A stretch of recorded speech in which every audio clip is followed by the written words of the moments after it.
Hi friends, ഇന്നിവിടെ തയ്യാറാക്കാൻ പോകുന്നൊരു അമരപ്പയർ വെച്ചിട്ടുള്ളൊരു തോരനാട്ടോ. ഞങ്ങളിതിന് അമരപ്പയർ എന്നാണ് പറയുന്നത്. പലരും പല പേരാണ്. എനിക്കിതിൻ്റെ ശരിക്കുള്ള പേര് അറിയത്തില്ല കേട്ടോ. അപ്പോൾ നമ്മളിതിൻ്റെ ഈ രണ്ട് സൈഡിലെ നാരില്ലേ, അത് വലിച്ച് ചീന്തി കളയണം കേട്ടോ. എന്നാലേ അത് അരിഞ്ഞാൽ നമുക്ക് എളുപ്പം കഴിയുള്ളൂ. ആ നാരെല്ലാം ചീന്തി ഞാനിവിടെ കഴുകി എടുത്തിട്ടുണ്ട്. ഇനി നമുക്ക് ചെറുതായിട്ട് അരിഞ്ഞെടുക്കാം. അത് കണ്ടോ, ഇങ്ങനെ നീളത്തിൽ ചെറുതായിട്ട് അരിഞ്ഞെടുക്കണം കേട്ടോ. അപ്പോൾ നമുക്ക് അതിനകത്തേക്ക് ചേർക്കാനാണ് കേട്ടോ ഈ പച്ചമുളക്.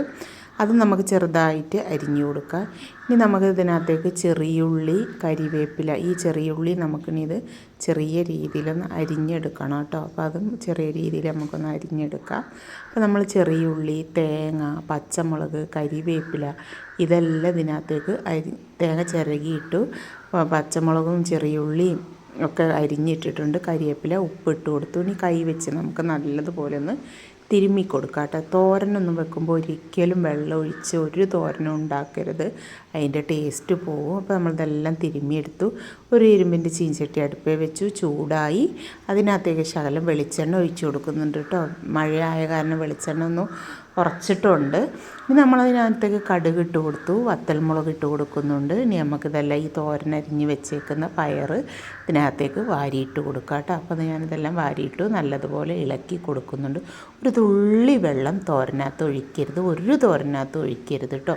തീ കുറച്ച് വെച്ച് വേവിച്ചെടുത്താൽ മതി. നമുക്കത് തട്ടിപ്പൊത്തി എല്ലാം ഒന്ന് അടച്ച് വെച്ച് കൊടുക്കാം കേട്ടോ. ഞാനിതൊന്ന് അടച്ച് വെച്ച് കൊടുക്കുന്നുണ്ട്. ഇത് ഇടയ്ക്കൊന്ന് തുറന്ന് നോക്കണം കേട്ടോ, അടിയൊന്നും പിടിക്കാതെ. അപ്പോൾ നമ്മളുടെ തോരൻ ഇത് കണ്ടോ വെന്തിട്ടുണ്ട്. ഇനി നമുക്കിത് നല്ലതുപോലെ ഒന്ന് ഇളക്കിയെടുത്ത് ഒന്ന് തോർത്തിയെടുക്കാം കേട്ടോ. അപ്പോൾ നമുക്കിതൊന്ന് ഇളക്കിയെടുക്കുന്നുണ്ട്. ഇനി നമുക്കിത് ഇങ്ങനെ ഒന്ന് ചിക്കി ഇട്ട് കൊടുക്കണം. അതേപോലെ ചിക്കി ഇട്ട് കൊടുക്കുന്നുണ്ട് കേട്ടോ. അപ്പോൾ നമ്മളുടെ അമരപ്പയർ തോരൻ ഇവിടെ റെഡി ആയിട്ടുണ്ട്. ഇത് പലരും പല പേരിലാണ് അറിയപ്പെടുന്നിട്ട്, എനിക്കിതിൻ്റെ യഥാർത്ഥ പേരറിയില്ല. അപ്പോൾ എല്ലാവരും ഒന്ന് ഉണ്ടാക്കി നോക്കാം, നല്ല ടേസ്റ്റ്.